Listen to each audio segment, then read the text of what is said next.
ಇವಾಗ ಒಂದು 2 lakhs rupees advance ಅಂದ್ಕೊಳ್ಳಿ ಸರ್. 2 lakh rupees advance. 10,000 ನಿಮ್ಮದು ಅಂಗಡಿ ಬಾಡಿಗೆ ಅಂತ ಅಂದ್ಕೊಳ್ಳಿ. 10,000 ನಿಮ್ದು ಬಾಡಿಗೆ ಇದೆ. 1,500-2,000 ನಿಮ್ಗೆ ಕರೆಂಟ್ ಬಿಲ್ ಬರುತ್ತೆ. 1,500 ನಿಮಗೆ ವಾಟರ್ ಬಿಲ್ ಬರುತ್ತೆ.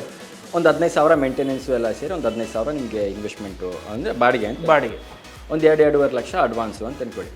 ನೀವು ಚಿಕ್ಕ ಪುಟ್ಟ ಐಟಮ್ಸು ನೀವೇನೇ ತೊಗೊತೀರಾ ಅಂತಂದ್ರೂ ಒಂದು 2-2.5 ಲಕ್ಷ ನಿಮ್ಗೆ ಬೇಕೇ ಬೇಕು. 2.5 lakhs ಇದ್ರೆ ಮಿನಿಮಮ್ ಒಂದು 2 lakhs. ಯಾಕಂದರೆ ಪೇಂಟ್ ಮಾಡಿಸ್ಬೇಕು ಅಂದರೆ 25,000 ಬೇಕು.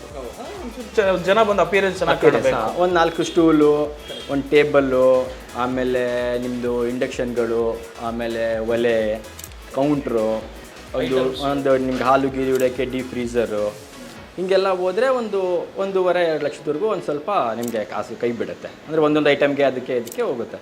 ಸೊ ಇನಿಷಿಯಲಿ ಒಂದು 3 lakhs 4 lakhsವರೆಗೂ ಆಗ್ಬೋದು. ಇಲ್ಲ ನಿಮ್ಗೆ ಇನ್ನೂ ಕಡಿಮೆ ಸಿಗುತ್ತೆ ಅಂತಂದ್ರೂ ಅದರಲ್ಲೂ ಮಾಡ್ಕೋಬೋದು. ಸೊ ಬೇಸಿಕಲಿ ಇಷ್ಟು ಬೇಕೇ ಬೇಕು. Boss Vala, B the boss.